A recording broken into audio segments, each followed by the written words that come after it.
എവിടെ നിന്നാണ് തുടങ്ങിയത് എന്നല്ലേ, ഇങ്ങനെയാണ് മുന്നോട്ട് പോയത് എന്നല്ലേ.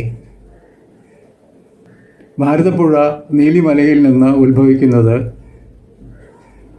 എന്തോ ഒരു മഹാപുണ്യത്തിൻ്റെ സന്തതികളായ രണ്ട് ജലഗണങ്ങൾ ഒന്നിച്ച് ഒരു ചെറിയ ഒഴുക്കായി മാറിയപ്പോഴാണല്ലോ. അത് പിന്നീട് 3, 4, 5, 10, 10,000, ലക്ഷവും കോടിയുമായി വർദ്ധിച്ച്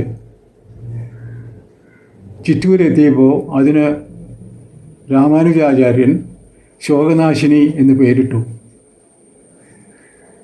ആ പേര് അതിൻ്റെ നേട്ടമായിരുന്നില്ല, അതിന് നൽകപ്പെട്ട ഒരു നാമധേയമായിരുന്നു.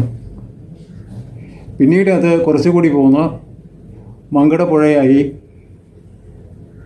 കുറച്ചുകൂടി പോന്ന് ലക്കിടി പുഴയായി, കുറച്ചുകൂടി പോന്ന് ഷൊർണൂർ പുഴയായി, കുറ്റിപ്പുറം പുഴയായി, തിരുനാവായ പുഴയായി, ചമ്മറവട്ടം പുഴയായി പൊന്നാനിയിലേക്ക് പോയിക്കൊണ്ടിരിക്കുകയാണ്. ഞാൻ ഇനിയും അങ്ങ് എത്തിയില്ല.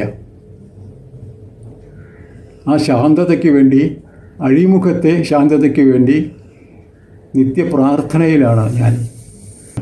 എനിക്ക് വേണമെങ്കിൽ പറയാം ഞാൻ വളരെ കഷ്ടപ്പെട്ടാണ് ഇവിടേക്ക് പോകുന്നത് എന്ന്. പക്ഷെ ഒരു പുഴയും അത് പറയാറില്ല.